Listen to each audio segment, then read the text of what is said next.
138페이지. 둘리상의 용도 지역, 용도지구, 용도 구역에 걸치는 대지에 대한 적용 기준. 네.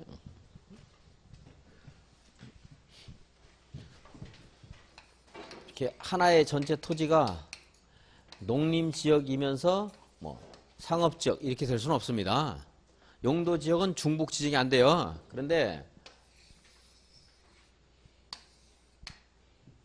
일종 전용 주거지역이 있고 이종 일반 주거지역이 양산에 이렇게 지정이 됐습니다. 근데 토지가 이렇게 걸칠 수는 있겠죠. 둘 이상 용도지역에 그럴 때. 여기는 일종 전용 주거지역이고 여기는 이종 일반 주거지역입니다. 그러면은 만약 이것을요 용도지역이 다르기 때문에 너는 너대로 쓰고 너는 너대로 따라 써라 이러면 뭐 그렇게 규제를 할 수도 있겠지만 이 작은 부분이 너무나 작은 땅일 때는 자투리 땅이 되어서 쓸모없는 땅으로 될 수도 있어요. 그래서 그걸 해결 방법을 생각해야 됩니다. 그래서 이 지역이 좀 좁다. 둘 다 만평이에요. 그럼 따로따로 쓰면 돼요. 근데 가장 작은 지역이 규모가 얼마 안 될 때는 그것을 두 개를 전체를 하나의 토지처럼 사용할 수 있도록 하기 위해서 건폐율과 용적률은 그냥 평균하면 안 되고요. 가중평균한다 그래요. 가중평균. 일종 전용 주거지역은 건폐율이 50입니다. 이종 일반 주거지역은 건폐율이 60이에요. 그냥 55 해서 전체에서 쓸 수 있는 것이 아니고 자, 이 면적 고려하고 이 면적 따로 고려해서 이제 평균을 하면 55보다 작아지겠죠. 50짜리가 더 많으니까. 그죠? 만약에 거꾸로 했다면 가중평균하면 55보다 클 거예요. 이쪽이 더 크다면. 그래서 이제 계산을 이제 해보는데 이게 만약 전체가 1000제곱미터입니다. 1000제곱미터이고 여기가 800이고 여기가 200이라고 가정을 하겠습니다. 그러면은 가중평균한 건폐율과 용적률은요. 건폐율 용적률은 대지면적분의 건축면적 하는 것이 건폐율이죠. 여기다가 100 곱하니까 건폐율이었어요. 그래서 위에 부분에 이제 건축면적이 닿고 밑에는 대지면적 가야 되니까 대지면적 1000 가고요. 그리고 건축면적은요. 여기서 가능한 건축면적과 여기에서 가능한 건축면적을 합하면 되는 겁니다. 그래서 800 곱하기 0.5인데 건폐율이니까 지금 가중평균은 건폐율 곱하기 계산하기 때문에 그냥 800 곱하기 0.5 곱하기 100 하지 말고 800 곱하기 50 그냥 해주면 돼요. 건폐율 구하니까. 그리고 여기는 200 곱하기 60 합니다. 그래서 800 곱하기 50 더하기 200 곱하기 60. 그런데 다 있으니까 약분하기 쉽네요. 여기까지 해야 되네. 8호 40 더하기 12. 그래서 가정평균한 건폐율은 52% 이렇게 이제 되는 겁니다. 52%. 그리고 이제 가정평균한 용적률 하면 용적률은 여기는 100이고요. 100. 그리고 100, 150, 200, 250 이종이라고 했으니까 여기는 250 이렇게 될 겁니다. 250. 그럼 이것도 1000분의 가정평균한 이제 용적률을 보면요.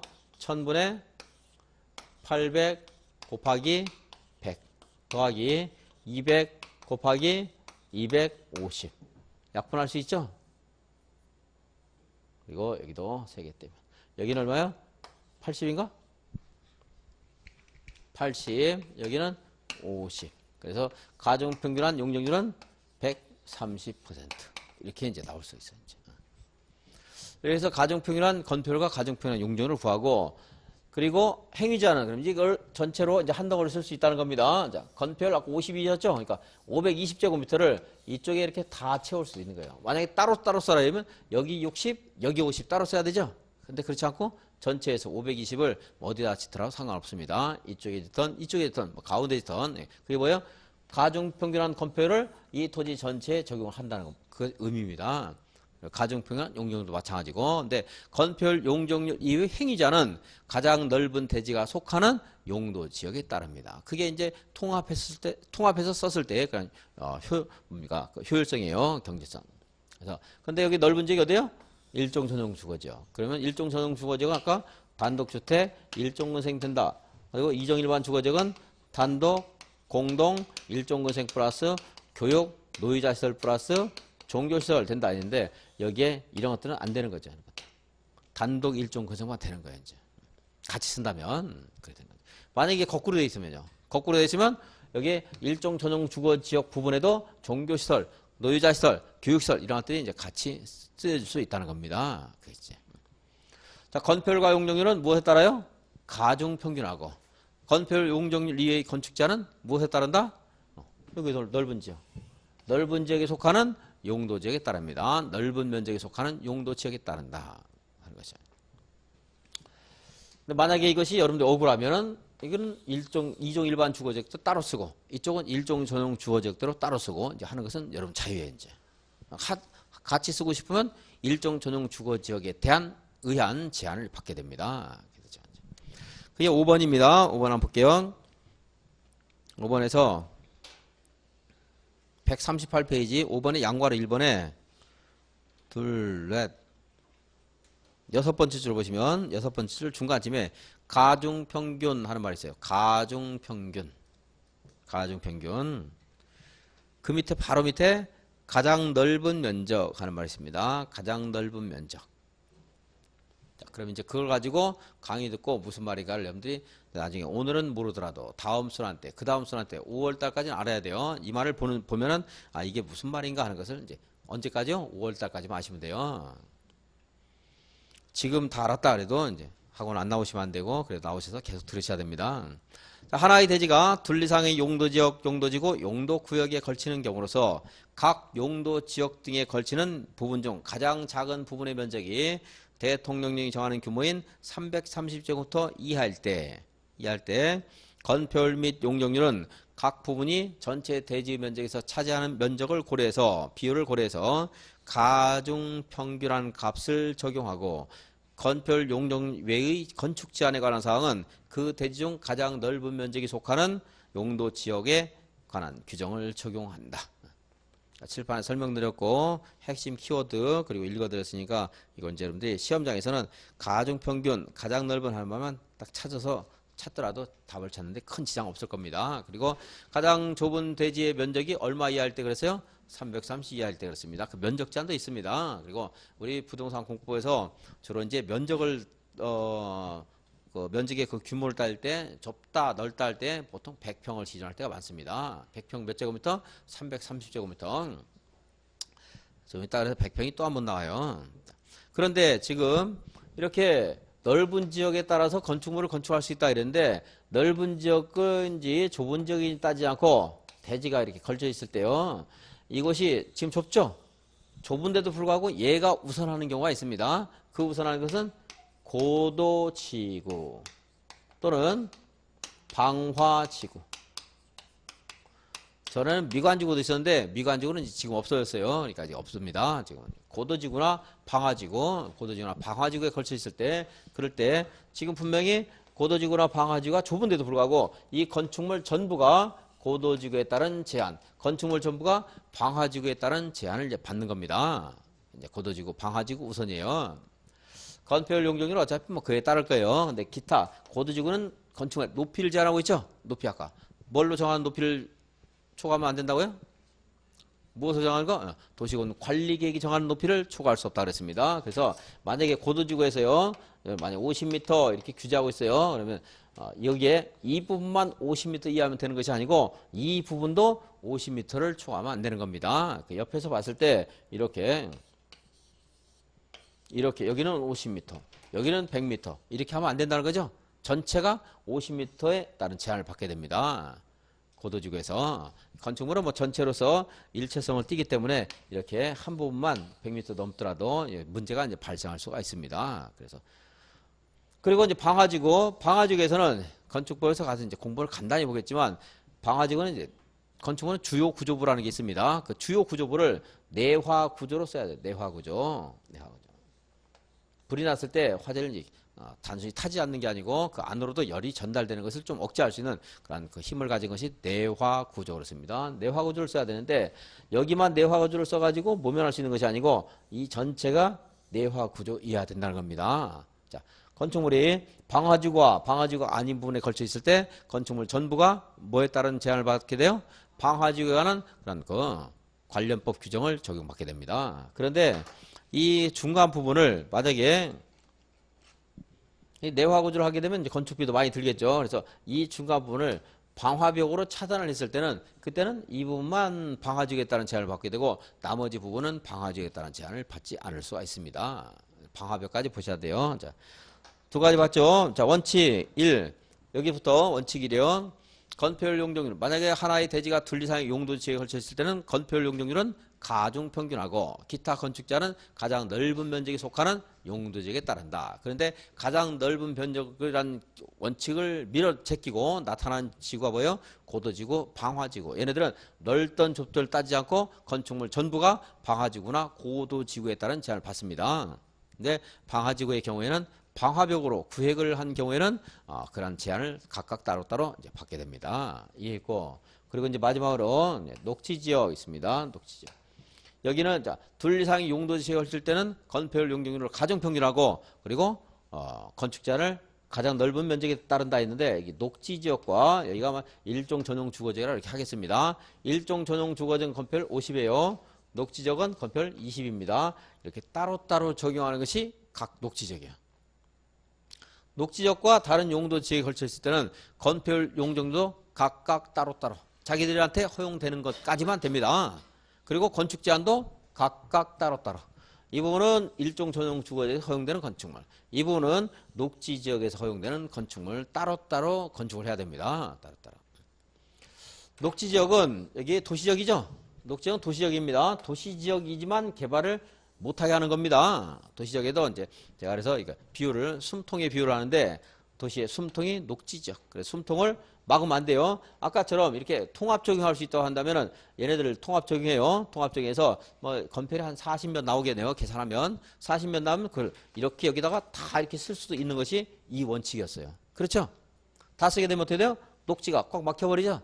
숨통이 꽉 막힙니다. 그래서 안 돼요. 어떻게 하라고요? 그래서 녹지는 녹지대로, 기타 용도지역은 기타 용도지역대로 각각 적용해야 됩니다. 그래서 외울 때는 녹각, 그래, 녹각, 녹각, 각각 따로따로.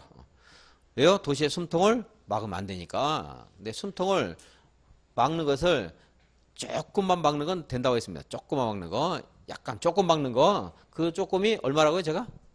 330. 그래서 여러 가지 용도지역에 걸쳐 있는데 가장 좁은 용도지역이 녹지지역이면서 그 면적이 330제곱미터 이하일 때는 그때는 여기처럼 할 수 있어요. 이제. 통합 적용 이렇게 할 수 있습니다. 그래서 만약에 이렇게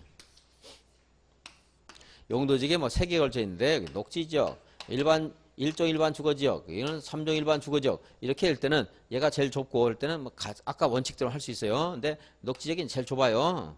제일 좁으면 제가 얼마? 330제곱미터 이하더라. 이럴 때는 저 원칙대로서 각각이 아니고 전체 여기하고 여기하고 여기에 그런 건폐율 용적률 이것을 고려해서 가중평균해서 어느 한 곳에다가 이렇게 몰아서 지을 수 있다는 겁니다.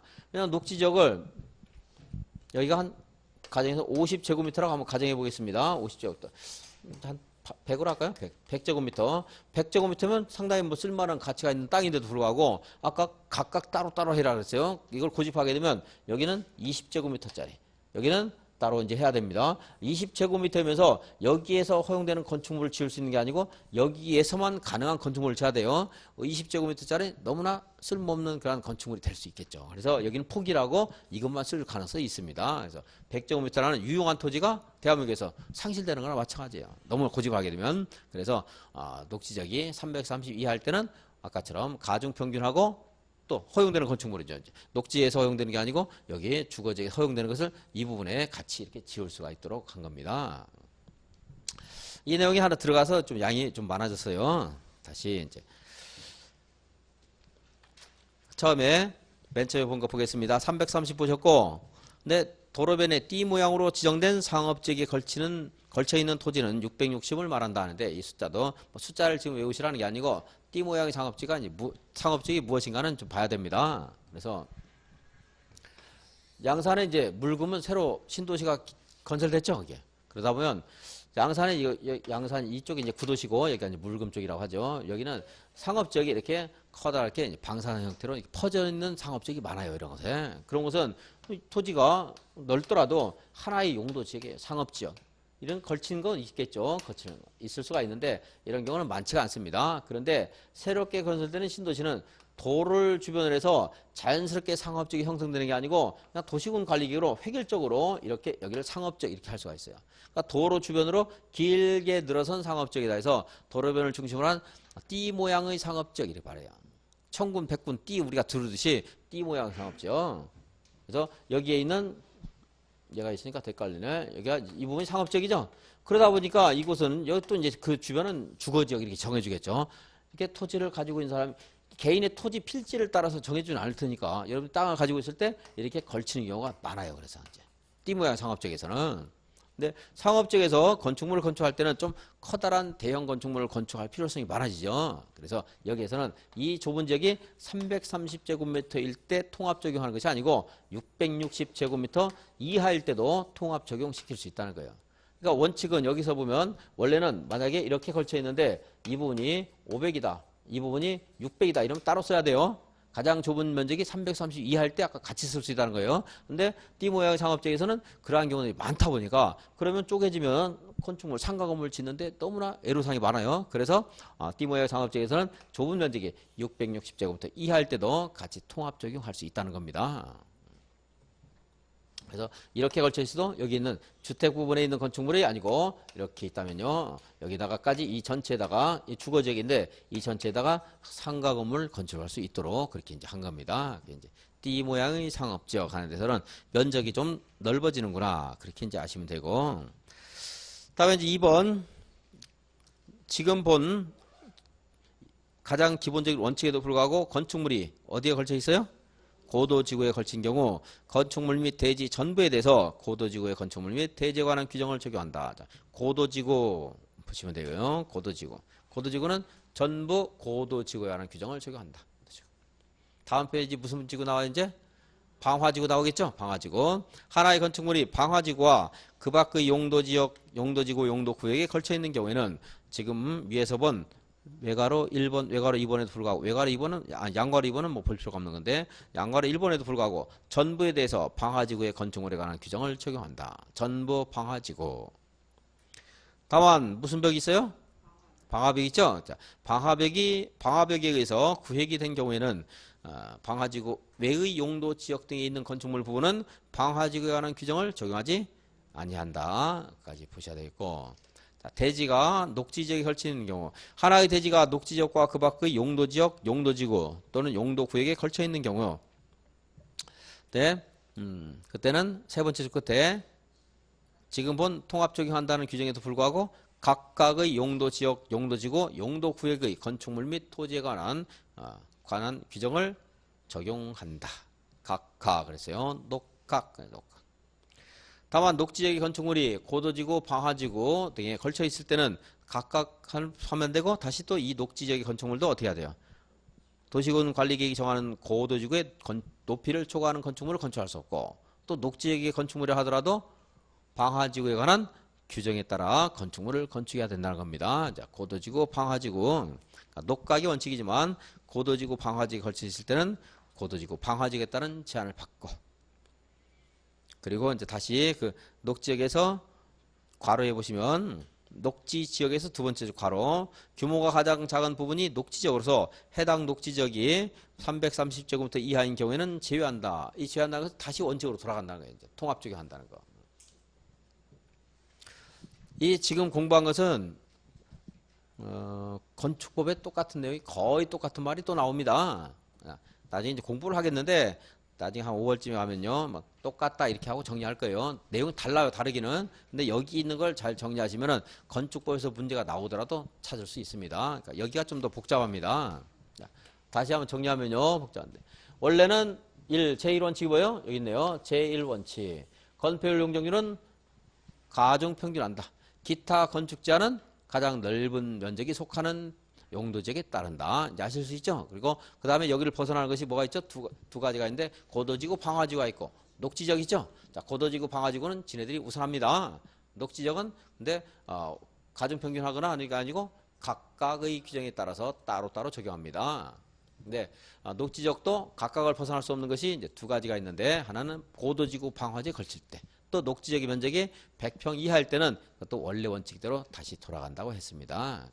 보시고 처음 하신 분 어렵겠지만 이제 반복하면서 내용을 이제 아셔야 되고 문제 풀면서 뭐 틀려보기도 하고 맞아보기도 하고 하면서 이제 알게 됩니다. 근데 실제 시험은요, 지금 있는 이런 이론적으로 나오는 경우도 있지만 여기에서 문제를 낼 때가 있습니다. 여기에서 그림을 그려주거나 보통은 이제 그림을 그려줘요. 대지가 이곳에서 여기는 잘못 그렸네. 좀 다시 해야 되는데 700, 300 이렇게 했습니다. 가장 좁은 용도지역의 면적이 332 하죠. 이렇게 되고 여기는 1종 전용 주거지역이다.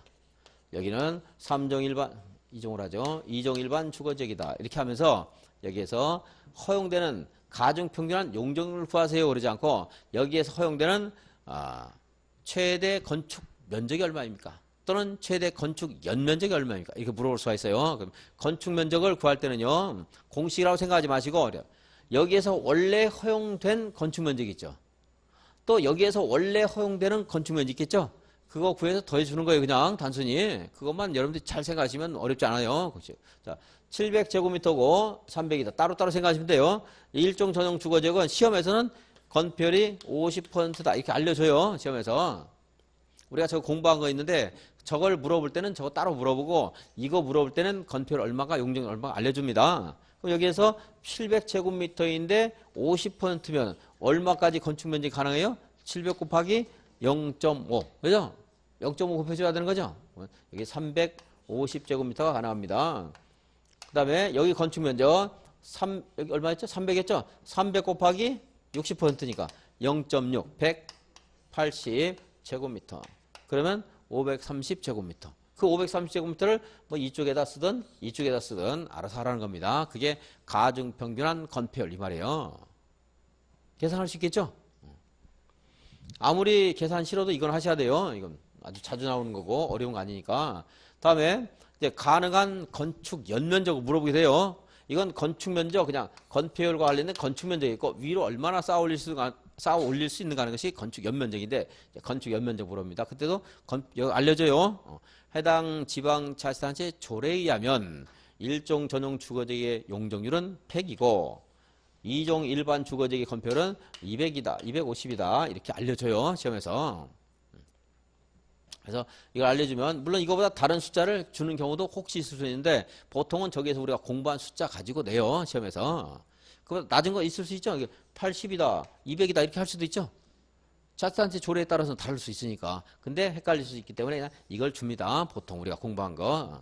어쨌든 무엇을 주더라도 그냥 그 용적률 가지고 계산하면 돼요. 자, 700제곱미터인데 100% 가능해요. 700 곱하기 1 해야 되는 거죠.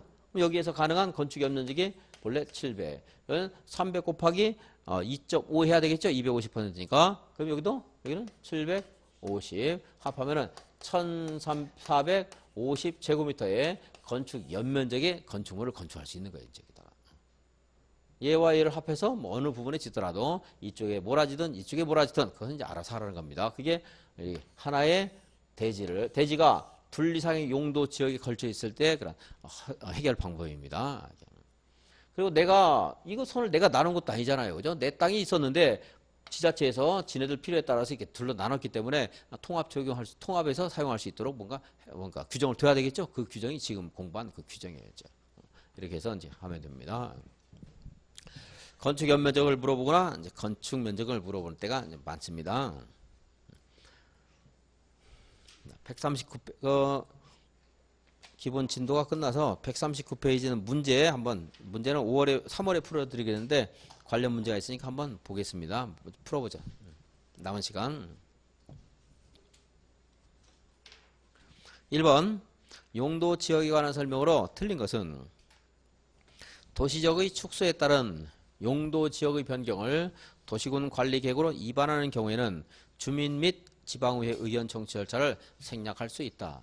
자, 도시군 용도 지역을 지정할 때는 도시군 관리 계획을 해야 됩니다. 그리고 도시군 관리 계획을 수립할 때는 지방의회 의견 청취해야 되죠. 주민 의견 청취도 해야 됩니다. 그런데 도시지역의 축소에 따라 용도 지역을 변경할 필요가 있을 때는 도시지역을 축소해서 여기에 이 도시지역이 축소가 되면 얘네들끼리 다시 재분배 문제가 생겨야 되겠죠. 조정을 해야 되죠. 그럴 때는 불가피성을 인정해서 지방의회나 주민 의견 청취 절차를 생략할 수 있다는 겁니다. 맞는 말이에요. 공부는 안 했는데 이건 3월 달에 보려고 했던 건데 문제 나와서 그냥 한번 봤습니다. 3월에 다시 또 한번 보겠습니다. 다음에 2번 택지개발 촉진법에 따른 택지개발지구로 지정 고시되었다가 택지개발 사업의 완료로 지구 지정이 해제되면 그 지역은 지구 지정 이전의 용도지역으로 환원된 것으로 본다. 맞아요? 틀렸죠?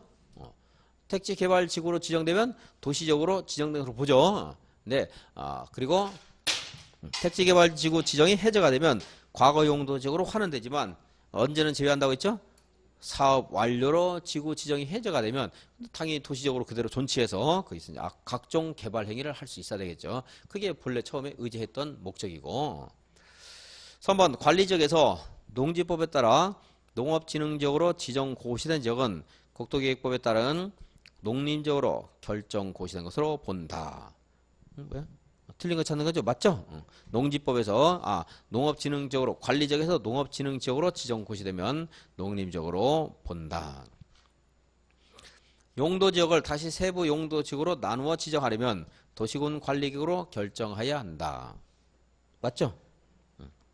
세부 용도지역으로 하는 거 이것도 도시군 관리기구로 해야 되고요. 다음에 5번 도시지역이 세부 용도지역으로 지정되지 아니한 경우에 용도지역의 용적률 규정을 적용할 때 무슨 지역? 도시가 세분 안 됐을 때 보전녹지죠? 관리지역이 세분되지 않으면요. 관리지역 보전녹지 다 보전만 찾으라고 있습니다. 아예 미지정됐을 때는요. 자연환경 보전지역. 그리고 자, 택지개발지구 이거 도시지역이고 이거 말고도 네 가지가 더 있는데 뭐죠? 무슨 구역? 항만구역과 어항구역. 어디에 연접해 있어야 돼요? 도시적에 연접해 있을 때만 그렇습니다. 그리고 이제 산업단지하고 전원개발사업구역이 있습니다. 걔는 도시적으로 의지한다. 그랬어요. 다음 페이지 2번 국토계획법령에 따른 용적률의 최대 한도가 낮은 것부터 높은 것으로 옳게 나열한 것은 있는데 조례 등은 고려하지 않는다 그랬습니다. 그러니까 국토계획법에 있는 대통령이 있는 것만 가지고 답을 찾으라는 겁니다. 자, 최대 한도만 물어보죠. 최저 한도는 뭐 물어보지 않습니다. 준주거지역 얼마죠? 준주거지역 얼마예요? 금방 해도 생각 안 나죠? 잘 나시는 분도 있고 안 나시는 분도 있고. 자, 다시 한번 생각 안 난다고 해서 절대 자책하면 안 되고요. 생각 안 나서 자책을 하시는 분은 자기에 대해서 너무나 자만하시는 분이에요. 나는 천재다 이런 분이에요. 보통은 생각 다 안 납니다. 준주거지역 500이에요. 500. 그리고 전용주거지역 일종 전주는요. 100부터 시작해서 100, 500 그리고 500에서 100 빼면 400인데 그게 무슨 지역? 준공업지역. 그리고 이제 상업지역은 제일 큰 게 얼마죠? 상업지역 제일 큰 거 1500. 그 다음에 1300, 그 다음에 1100, 그리고 900입니다. 중일통권은 외운 걸 전제로 해서 아쉽다고 생각하고, 그리고 나머지가 80 아니면 100인데 100짜리가 두 가지 공부하기로 했죠? 어디? 계획관리와 자연녹지. 뭐 어렵지 않습니다. 이 정도. 그리고 이제 일종 전용 주거지역에서부터 50씩 올라가는데 그건 나중에 그냥 보기로 했어요. 너무 어려우니까. 그래서 50씩 한번 올려보면은 그래도 100, 150 거기 뭐가 있죠? 3족이 있네요. 100, 150, 200, 250, 300이거든요. 300. 그래서 350이 되는 게 아니고 바로 500이 돼요. 준주거지역은 300. 그리고 공업지역은 준공업지역이 400인데 그것도 역시 150씩 올라서 300, 350, 400이 됐던 겁니다. 그래서 따지면은 일반 주거지역은 300이고 일반 공업지역은 350입니다. 그래서 근데 이제 디귿 리을을 제가 안 했어요. 안 했지만 그럼 이 기억 리을만 안다고 했을 때 한번 찾아보죠. 기억 리은 누가 높은 것 낮은 것부터 했어요? 낮은 것부터 높은 것으로 했죠. 그러면 낮은 것부터 높은 것 하게 되면 준주거지역과 준공업지역만 알았다고 쳤을 때요. 기억 리은 돼 있으면 틀려요. 기억이 더 높으니까. 그죠? 니은 다음에 기억이 나와야 되죠? 그러면 1번 틀렸네요. 왜냐면 니은 다음에 기억인데 디귿 리을 모를 때. 그 다음에 2번도 틀렸죠? 틀렸죠? 3번은 맞을 수가 있고요. 4번도 틀렸네요. 3번 아니면 5번이에요. 3번 아니면 5번. 왜냐면 니은 다음에 기억이 나와야 되니까.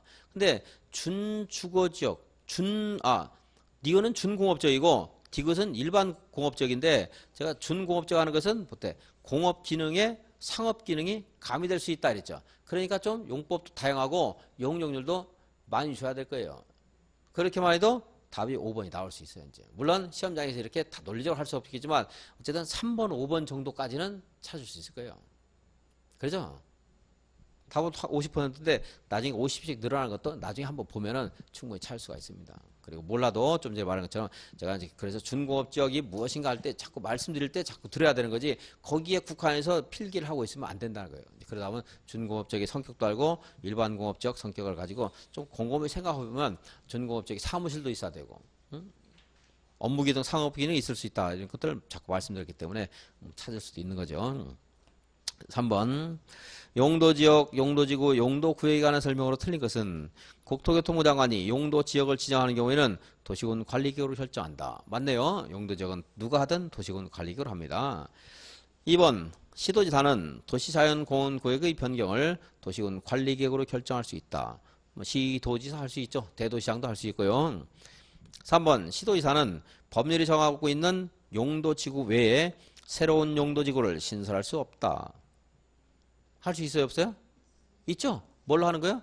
조례로 하면 돼요. 시도지사 그리고 대도시장은 시도 대도시 조례로 새로운 용도지구를 신설할 수가 있습니다. 그래, 틀렸죠. 그러니까 신설할 수 있느냐 없느냐 하는 것만 알아도 찾을 수 있는 그런 문제였습니다.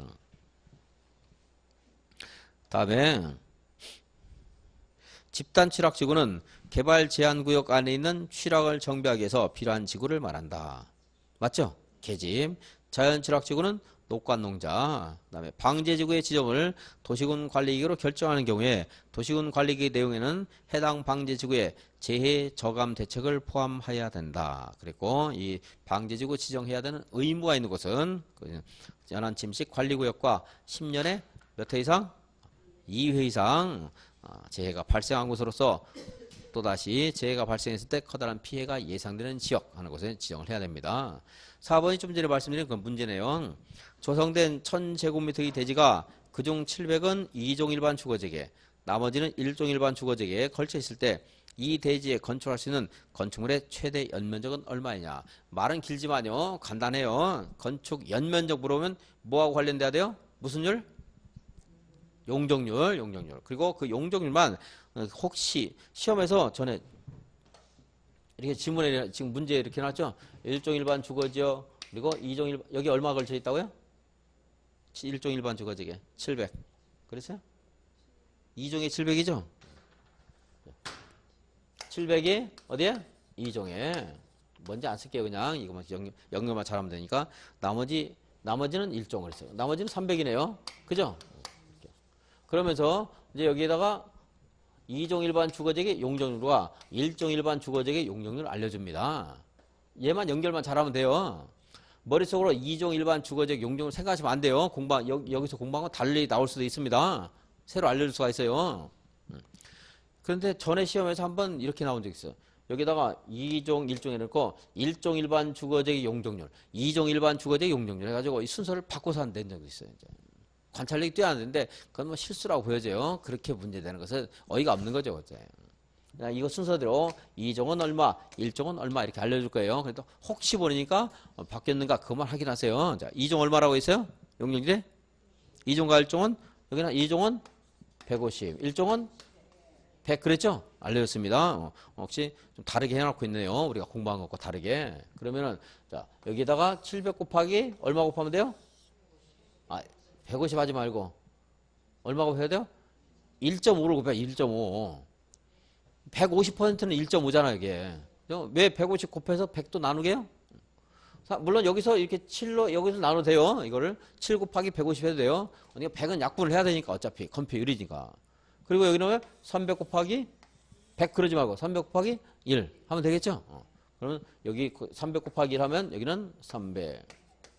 그리고 700 곱하기 1.5 하게 되면 이거는 1050. 그래서 합하면 1350 제곱미터의 건축 연면적의 건축물을 건축할 수 있다. 그래서 답을 찾으시면 됩니다. 이렇게 해서 여러분들 문제를 푸는 거는 연습하시고 시간이 남았으니까 다음 시간에 공부할 거 조금만 보겠습니다. 142페이지. 다음 시간에 볼 거 하지 말고 오늘 공부한 복습 한번 할까요? 오늘 공부한 거 한 10분 정도 복습 한번 다시 해보겠습니다.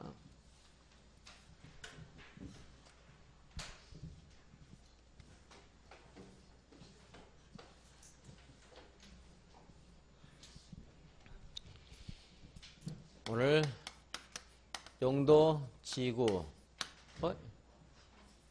용도, 지역, 그리고 용도, 지구, 용도, 구역 이 공부했습니다. 용도 지역은 도시지역, 관리지역, 농림지역, 자연환경 보전지역이고 도시지역은 다시 주거지역, 상업지역, 공업지역, 녹지지역이 있습니다. 관리지역은 보전관리지역, 그리고 생산관리지역, 그리고 계획관리지역 이렇게 있습니다. 이거를 대통령령으로 다시 또 추가 세분하고 있는데 전용 주거지역 1종, 2종이 있고 그리고 일반 주거지역 1종, 2종, 3종이 있습니다. 준주거지역이 있고 여기는 상업지역은 중, 일, 통, 큰 돼 있고 공업지역은 전용공업, 일반공업, 준공업지역이 있습니다. 녹지지역은 보전녹지, 생산녹지, 그리고 자연녹지 이렇게 해서 이제 21가지가 있다. 이 각각의 용도지역별로 허용되는 건축물의 용도, 그리고 건폐율, 용적률 하는 것들을 이제 달리 규제하고 있다 그랬습니다. 근데 혹시 이곳에 무엇인가 지구 단위 계획 구역이나 입지 규제 최소 구역이 지정이 되면 우리가 여기서 공부하는 건폐율, 용적률, 건축 용도가 달라집니다. 그 달라지는 것을 무엇에 따라서 우리가 알 수 있느냐? 지구단위 계획구역에서는 지구단위 계획으로 알게 돼요. 입지규제 최소구역에서는 입지규제 최소구역 계획으로 알게 됩니다. 즉 이러한 계획에는 각각의 이 지역에 사용되는 건축물의 용도, 건폐율, 용적률, 높이 하는 것이 있어야 돼요. 그래서 이것뿐만이 아니고 이러한 개발 행위에 따른 기반시설의 설치에 관한 사항도 지구단위 계획이나 입지규제 최소구역 계획에는 포함돼야 된다. 그렇습니다. 그리고 허용되는 건축물은 여기서 뭐 아까 봤는데 이게 지금 다시 뭐 반박 안 하고 이런 데 본 걸로 그냥 다시 복사 한번 하시고요. 건폐율 용적률 한번 다시 보면요. 건폐율 용적률은 여기는 얼마죠? 50, 60, 70이고 90, 80, 80, 70 그렇죠. 얘만 좀 조심하시고 그리고 공업지역은 다 007, 70 그리고 나머지는 다 얼마예요? 20 그렇지만 뭐 들어가는 게 있죠? 사계절 그래서 계획관리지역은 40 이것만 이제 정리를 하시면 되겠습니다. 그럼 이제 건폐율 받고 용적률 전용 1종 전용 주거지역은 얼마? 100 그죠? 100 준주거지역 얼마? 500 그 다음에 중 1통 큰 1500 1300 1100 900 되고 준공업지역은 400입니다. 계획관리지역 얼마라고요? 100 자연녹지도 100 나머지는 80인데 하나 100짜리 하나 있지만 무시하겠습니다. 다 외울 수 없어요. 우리들이 외운다고 해서 이 정도 하시면 다 찾을 수 있을 것이고 나중에 이제 뭐 50씩 늘어난다 50이 늘어난다 이런 정도 한번 보시면 됩니다. 여기서 그래서 건폐율 용적률까지 봤고요. 그리고 용도 지구 하는 건 여기에 있는 것들은 이제 대통령령으로 이런 규제를 하고 있습니다. 국토계획법과 국토계획법 시행령으로 규정하고 있어요. 그러면서 조례가 정하는 바에 따라서 또 자치단체마다 달리할 수 있다 하는 규정이 있는데 용도지구는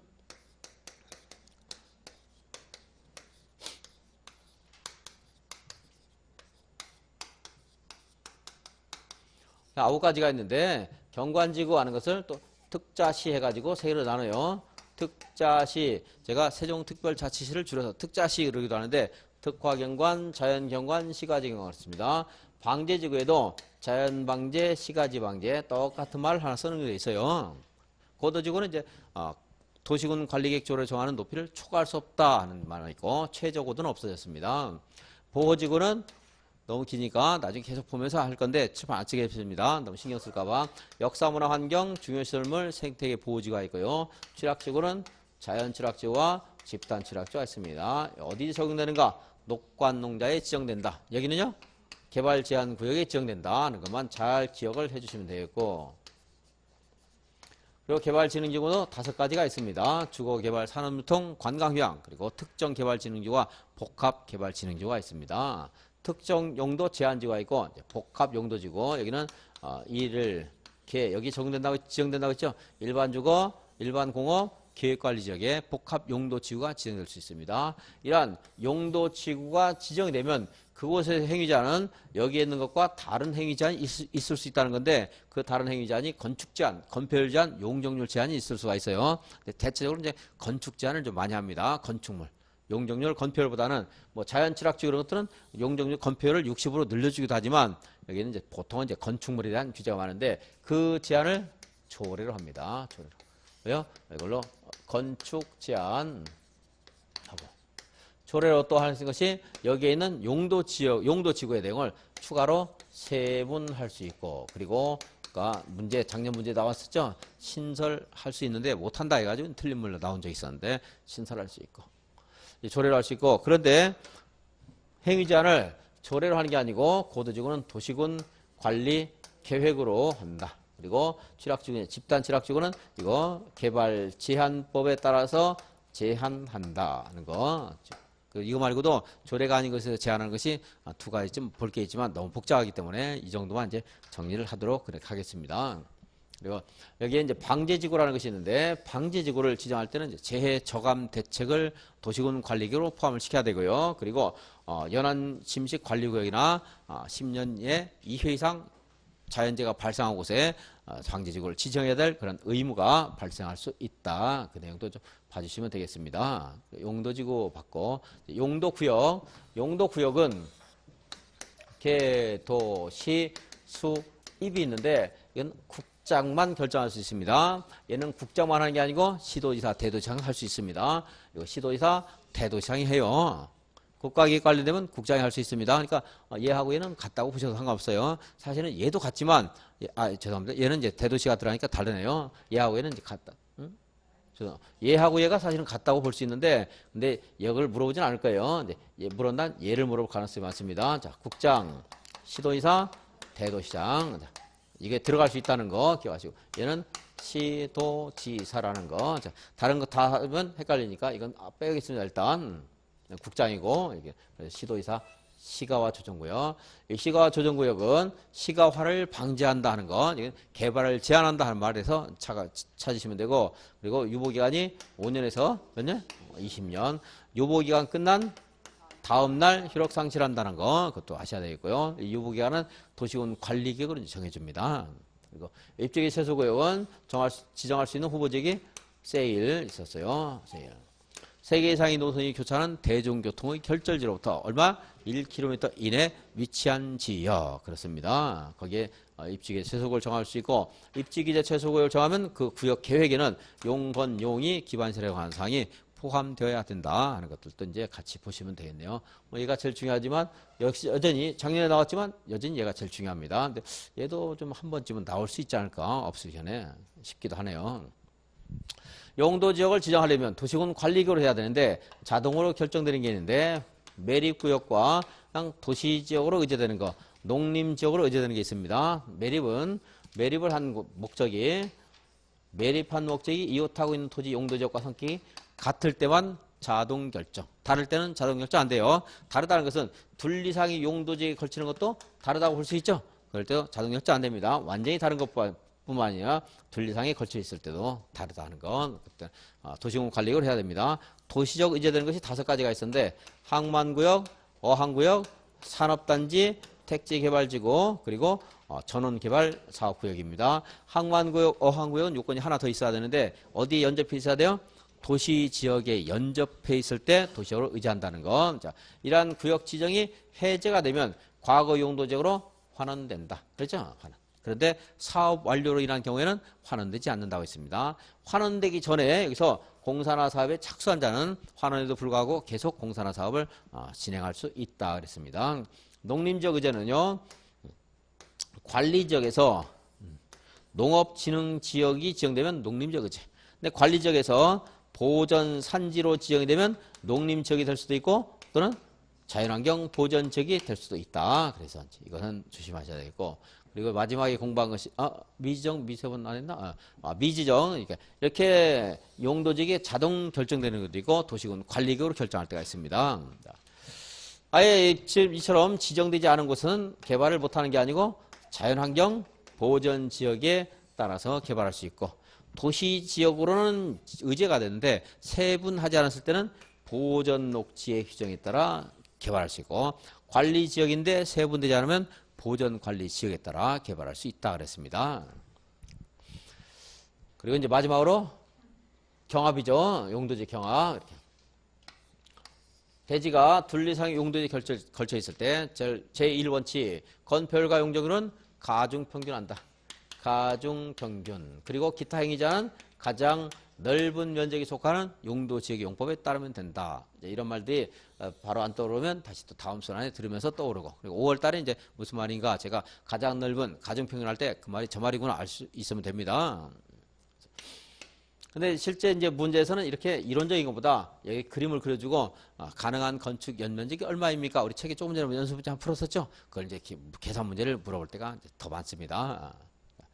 그리고 또한 이제 여기에서 벗어나는 가장 넓은 이것이 아니고 이것에 예외가 있을 수가 있는데, 건축물이 고도지구나 방화지구에 걸쳐 있을 때는 가장 넓은 면적이 우선하는 게 아니고 고도지구나 방화지구에 따라서 나머지 건축물 부분도 고도지구 방화지구의 규제를 받는다는 거. 근데 방화지구에서는 이게 방화벽으로 이렇게 차단이 되어 있는 경우에는 나머지 부분은 해방되고 방화지구에 따른 제한을 받지 않습니다.